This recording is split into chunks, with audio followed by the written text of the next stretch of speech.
The divine plan for sending out foreign missionaries. The Bristol church with which Mr. Muller was connected has been privileged to set an example to the Church of God of the way in which foreign missionaries, who are so greatly needed, can be sent forth in answer to prayer.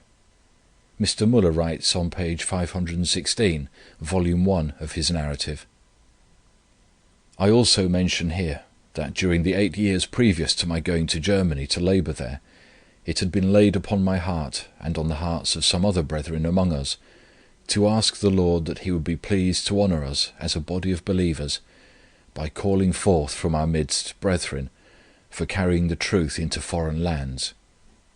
But this prayer seemed to remain unanswered.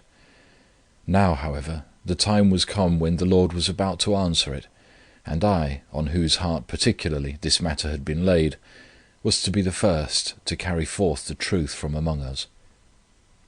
About that very time the Lord called our dear brother and sister Barrington from among us to go to Demerara, to labour there in connection with our esteemed brother Strong, and our dear brother and sister Espenet to go to Switzerland. Both these dear brethren and sisters left very shortly after I had gone to Germany. But this was not all. Our much valued brother Mordal, who had commended himself to the saints by his unwearied faithful service among us for 12 years, had from August the 31st, 1843, the day on which brothers Strong and Barrington sailed from Bristol for Demerara, his mind likewise exercised about service there, and went out from among us 11 months after. He, together with myself, had had it particularly laid upon his heart, during the 8 years previously, to ask the Lord again and again to call labourers from among us for foreign service. Of all persons, he, the father of a large family, and about 50 years of age, seemed the least likely to be called to that work. But God did call him. He went, laboured a little while in Demerara, and then, on January the 9th, 1845, the Lord took him to his rest.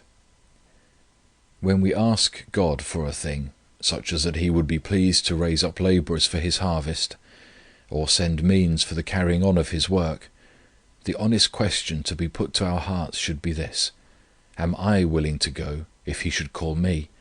Am I willing to give according to my ability? For we may be the very persons whom the Lord will call for the work, or whose means He may wish to employ. In the report of the Scriptural Knowledge Institution for 1896, Mr. Muller shows how greatly this body of believers has been honoured by God.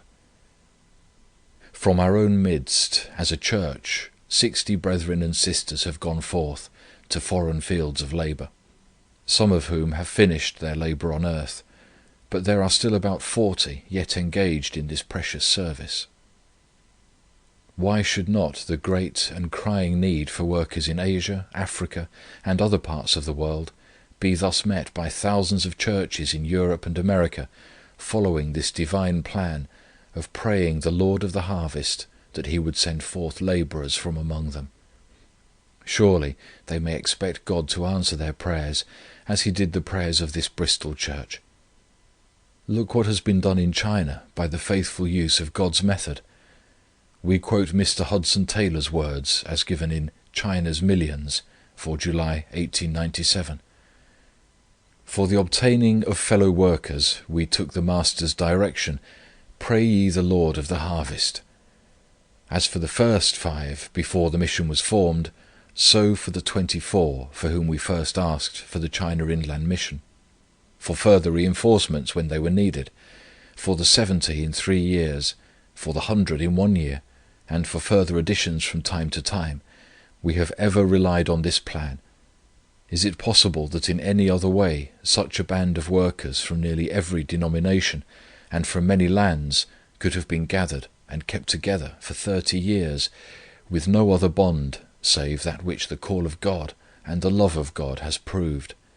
A band now numbering over 700 men and women, aided by more than 500 native workers.